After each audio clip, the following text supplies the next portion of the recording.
Now, what car would you choose to go to the countryside and leave a busy city behind? How about the 2017 GMC Acadia? And this is a first drive review coming up right now.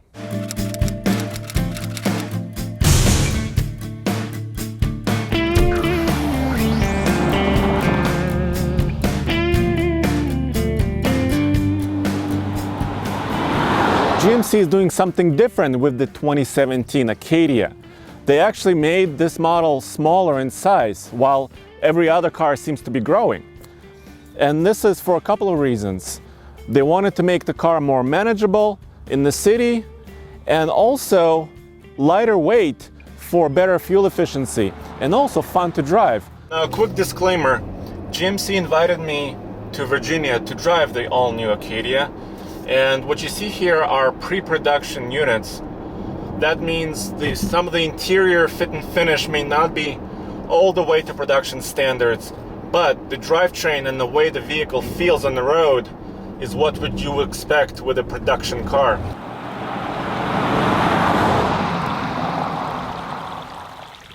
Talk more in detail about the powertrains. I mean, I don't see any 9-speed transmissions or turbocharged engines.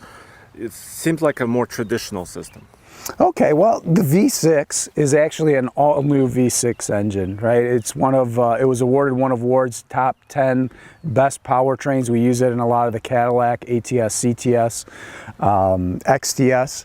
However, this particular vehicle has AFM, automatic fuel management, so we're able to get great fuel economy as well as getting great horsepower. So the V6 delivers 310 horsepower, 272 foot-pounds of torque. Now on the 2.5 liter 4-cylinder, we're able to offer a start-stop package on that. That gives us 26 miles per gallon on the highway. So we're able to get the customer exactly what he needs with those two powertrain configurations, the power in one and the fuel economy in both.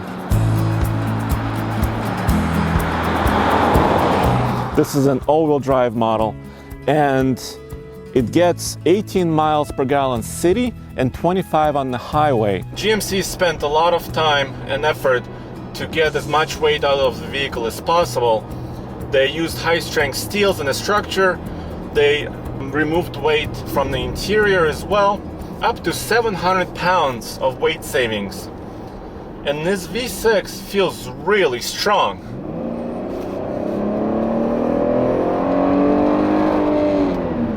It has a good V6 sound, but the V6 also has a fuel-saving technology. It has cylinder deactivation, so it can switch between V6 and V4 modes while cruising on the highway to save fuel as well. While the Acadia went on a diet and actually shrunk on the exterior, the interior is still pretty roomy. You have 39.7 inches of rear second row legroom. I'm 6'2" and I fit really comfortably. This all-terrain model has a dual sunroof, which makes the interior more airy. And GMC worked hard on improving the cargo area of the Acadia. With both seats folded, you have 79 cubic feet of total cargo space. And because this is an all-terrain model, you have a 5-person configuration. You can also get a 6 and a 7-person configurations. Instead of third row, you have storage cubby holes under this mat. It's pretty handy. And best of all, you can fold the seats using these levers, 1 and 2. So you can have a flat loading floor back here. Now, going around these corners, the Acadia actually feels quite nimble. It feels like a much smaller crossover, so I think GMC did a good job there. Steering feel does change when you go between sport and normal driving modes, but there's not a lot of communication through the steering. I mean, this is not a sports crossover. Also, there's a little bit of road noise coming through. I can hear tire noise mainly. There's not much wind noise at all. The Acadia feels really competent on twisty roads, as well as on the highway cruising effortlessly.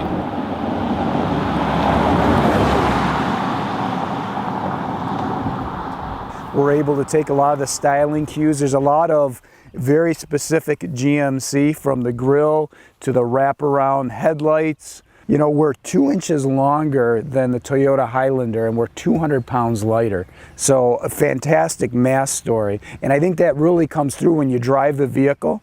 That reduced mass along with the powertrains we discussed really couple together nicely to give you a good balance between ride and handling. When the 2017 GMC Acadia goes on sale in late spring of 2016, it will compete against the Ford Explorer, Toyota Highlander, and the Honda Pilot, among others.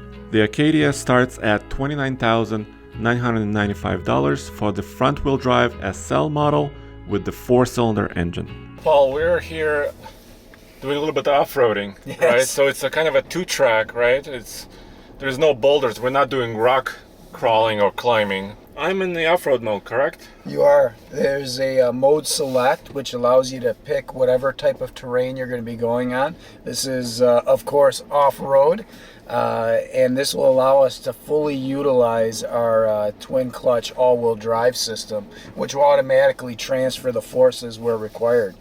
Is this model lifted in any way or modified in any other way? Lifted, no, but what happens as you go from mode to mode, in this particular case in the all-terrain, you're going to have your continuously dampened shocks are going to come into play. Your pedal map is going to be different. Okay. Your steering feel, your transmission shift point. So it's literally a off-road capable package that we've created.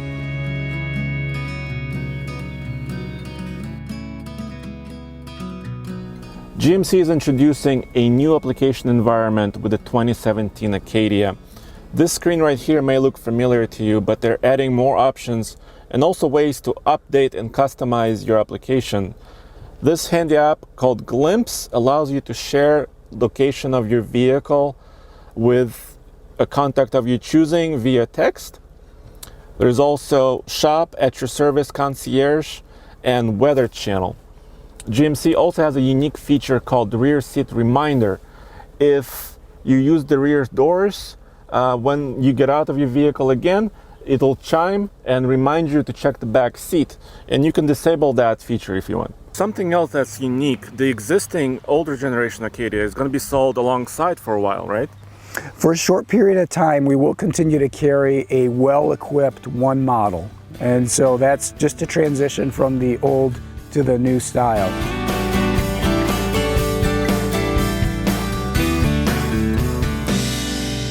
Okay, so we're on a steep portion and I stopped. I killed momentum. So let's see in front-wheel drive if we can get out of this. No, you know what? It's not working in front-wheel drive. All right. So I'm gonna select the off-road mode, right? The mountains and the twisty? Correct. Okay. Correct. So you're now in off-road mode. Okay. So you get the full twin clutch all-wheel drive system. It's always nice to have that option to get all-wheel drive kicked in and get you over the hill. Nice. Well, thanks a lot for joining us here. Thank you. It was my pleasure. And you can go to tflcar.com for more news, views, and real-world reviews. And of course, first drives like this.